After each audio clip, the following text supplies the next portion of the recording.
this idea of scarcity is a cancer on our society. Can you shed some light on how you feel the perspective can shift so that we understand? I'm asking you to make sense of it, even though you don't want to, but I think you got some codes here. How can we shift our scarcity mindset collectively? Well, we have created artificial scarcity. We've created an experience of scarcity. And we've done that by squandering the fundamental abundance that is available to us. The artificial scarcity is in things that are actually abundant. Things like companionship, touch, intimacy, beauty, song. Everybody used to sing. Even when I was a kid, we would sing on the school bus. We were producers of song, not consumers of it. Yes. Silence, darkness, time, and then water, the most abundant substance on earth, has become artificially scarce. Food. The world produces enough food, wastes enough food to feed all of the world's hungry many times over. But it's artificially scarce because of the way that we share it and don't share it. Land. Did I mention touch? Mm-hmm. So when these basic needs are not met, especially for intimacy and authentic communication and touch, then we're hungry. We're hungry for those things that have been taken away from us. Adventure. It's another artificial scarcity, Everything's all around safety. How about rest? How about rest as in abundance? Like we don't even afford ourselves the luxury to rest, to take time. Rest. Like food, movement, touch, breath, rest. These are the basic fundamentals for our somatic systems. Yeah, and when people have an abundance of those things, then they're not so greedy anymore. They're not so hungry for the substitutes for those things. Right. So I just mentioned adventure. If you have opportunities to push your boundaries, to explore new territory, then you're not going to, be subject to gambling addiction, or if your need for intimacy is met deeply, you're not going to be susceptible to porn addiction. Right. If your need for companionship is met and you're not lonely, then you're not going to be so addicted to social media, and you're not going to need to consume so much. If you're surrounded by objects that were made for you by people who know you and love you, then you're not going to want to buy a whole bunch of mass-produced stuff. And so, so the thing about this takers and leavers narrative, and it gets back into the war against the self. We're bad, right? And we've got this bad thing called greed, But I like to look at it with compassion and say, okay, what is it that makes somebody greedy? What are they missing? A lack. What are they lacking? When they are seeking money, well, it's a substitute for security. And where does genuine security come from? It comes from being in a family, an extended family, a community that loves you. And you know that they will take care of you because you've taken care of them. And that's what you've seen your whole life. Everybody taking care of each other. Then you don't need money. You already have what money is a substitute for, or power. It maybe is a substitute for self-respect. And where does that come from? So when I see a greedy person, I see a hungry person. I see a malnourished person. And this is simply, we call that compassion. But compassion isn't some indulgence that, well, I'm better than you, but I'll make allowances for you because you're still in kindergarten. Compassion is simply the truth. It's simply, yeah, if that were me, if I were deprived in those ways of intimacy and touch and security, then I would be greedy too. We're the same. I don't know. Like, I cannot say that I'm made of better stuff than you and I would choose differently if I were in your circumstances. This is simply honesty. It's not,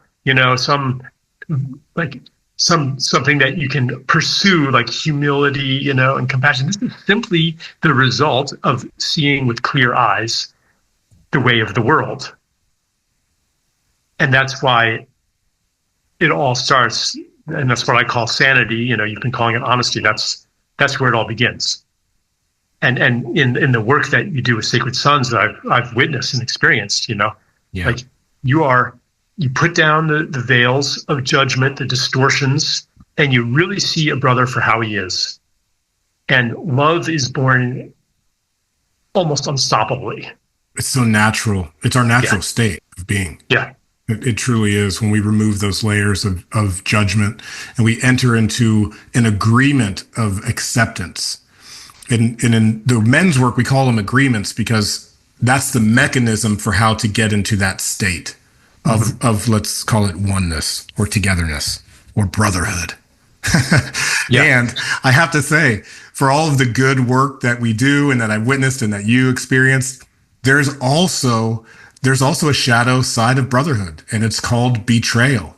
It's the story as old as Cain and Abel. And if you come from another particular background in the Islamic faith, it's called Habil and Kabil. There's the story of Mufasa. Guys, I think, are they? Yes, the story of Mufasa in Scar. I just saw this movie. It's a story as old as time where two brothers, they start out with this unconditional seeing of each other.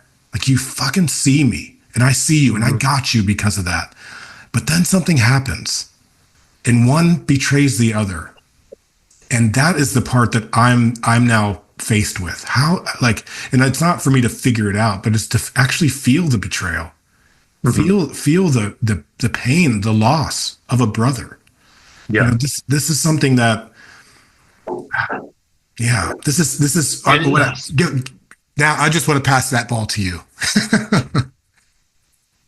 I mean, in a way, like everything that is happening on earth is betrayal. Because we're all brothers and sisters, like just to take the example of Palestine, the Jews and the Arabs are closely related. Cousins. They're all Semites. You know what I mean? They are, in a genetic sense, they are literally brothers. Right. And just to expand the picture a bit, even the most genetically unconnected humans on Earth, I don't know, Scandinavians and Kalahari Bushmen, I mean, still we share 99.9% of our DNA. Like, so every drama of murder and oppression and exploitation on Earth is a betrayal of that happens when we forget who we really are. But I think also, this is also the journey of separation, the journey of individuation on a kind of a more metaphysical level. It's part of the story. Betrayal is an essential part of the theatrical production that we are all. What is its function? What is the usefulness of it? Well, you learn something about who you are that you would not otherwise be able to learn. And you develop the capacity to forgive and to play out the story of return, the story of reconciliation, the story of forgiveness. Those are beautiful stories. And maybe if I were the playwright, I would set things up this way because I want to see that story. I want to see that drama. And there's so many different plot lines. There's the plot line of the false reconciliation, the wishful thinking reconciliation, the repeated betrayal. But I think that on some level, we can all recognize that the transition to the next possible age of humanity requires forgiveness, requires reconciliation. Because right now we're devoting most of our energy toward protecting ourselves from each other. Yes. We're expending most of our energy in division and conflict. None of the problems on Earth are hard to solve.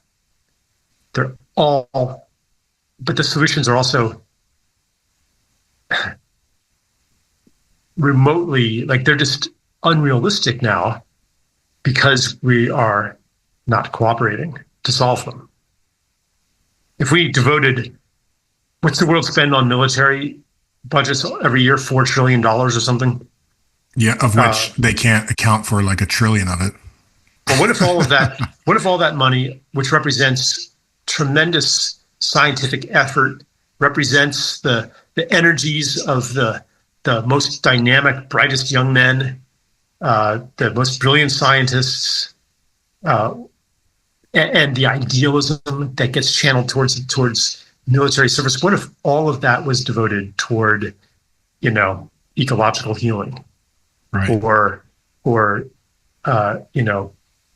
resolving poverty or whatever other thing? Like, these problems are easy to solve. Easy. The technical solutions are right there.